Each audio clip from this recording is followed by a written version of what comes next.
Hello everyone, and welcome to the next edition of the Holland Office Museum's Artifact video series. My name is Ryan Duffy, I'm the director of the museum, and this week we're going to talk about some of the surveying instruments that would have been used by Joseph Ellicott and his surveying crews during the Great Survey, and sort of how this process worked in order that they could actually plot out over 3 million acres worth of land. So we're going to go through some of the instruments that were used and sort of how they were used, and then the process of putting that all together to create a survey. So the first step is actually to figure out where you are and figure out which direction you need to go. So that would be used using a magnetic compass, which came in all different shapes and sizes, but generally the surveyors carried a rather large one, which would give them much more direction in terms of degrees, and that's how they figured out where they had to go. Now, the magnetic compass was used around the time of Ellicott's survey, but by the 1830s they started using solar compasses, which were a little bit easier to use, a little bit more accurate, but the magnetic compass was the tool of the trade in order to figure out your location and to figure out your poles and your cardinal directions. Now, once that was figured out, then you had to find out your distances. And that's how you would lay out your plots, is measure from one landmark to another. So you would find a landmark and measure out until you got to another recognizable landmark, and you would normally use that by using what's called surveyor's chains, which were literally iron chains that would spread out and could give you a certain distance. And actually this method of measurement is still used today, though they just don't use the actual chains. Now, the chains could be broken down into several different levels of measurement. The smallest being a link, which was literally one piece of the chain. And that was about 7.92 inches, so just under 8 inches long, something like that. And then you go from there. So then you'd have a rod, which would be 25 links, that would be 16.5 feet. And then a chain, which would be 100 links, so 4 rods. So you're looking at about 66 feet. And that was usually what you would see measurement done in, would be those chains.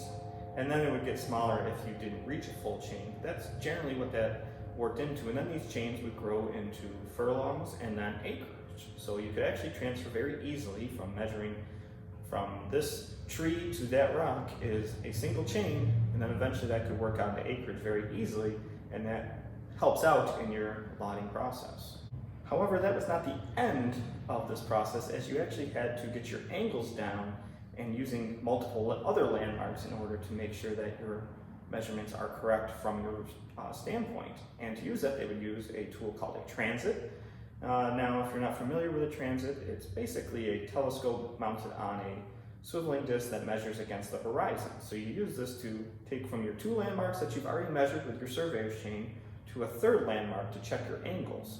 And that would give you a more clear sight of how much distance you actually have between your landmarks.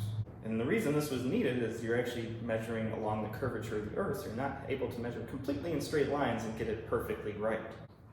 So essentially what Joseph Ellicott and other surveyors of the time did is they used those measurements to create a triangle, and then expanded that triangle out and used those relative lengths against other distances to create their range in townships.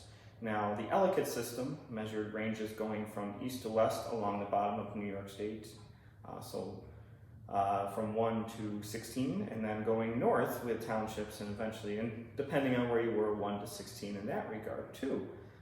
And that's how you created those larger pieces. And then within that, you would have sections, which were groups of lots, or a lot, which was an individual piece of land to sell, which could be anywhere up to about 120 acres. And a township was ideally 6 by 6 square miles, though not every township necessarily fit that in terms of Ellicott's system. And it was this grid system that allowed people to figure out exactly where their plots were, and allowed the clerks of the Holland Land Company in order to tell people where that was, and then to make sure that everything was in its place. So those are sort of the tools of the trade and how early surveying worked on a basic level. There's much more to it than what I've gone into here, but hopefully you've learned a little bit more about how the early surveying process worked and some of the instruments that were used. Well, I hope you enjoyed this edition of the Holland Land Office Museum's Artifact video series and learned a little bit more about the early surveying process and the instruments that were used by men like Joseph Ellicott and others of the time. Please go check out our channel on YouTube, Holland Land Office Museum, and you can see this video as well as the 100 other more that we've done over our time here. And be sure to like any that you particularly find interesting, and even subscribe to the channel if you like, as it helps us out a little bit but gets you notified quicker when we do release new videos.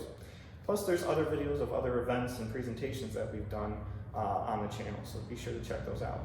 But as always, the best way to come and learn more about any of the topics that we cover in those videos is stop by the museum yourself, and we'll talk to you and give you more stories, because there's plenty more information beyond just what's in these videos. But as always, be sure to stay tuned, and we'll see you next week.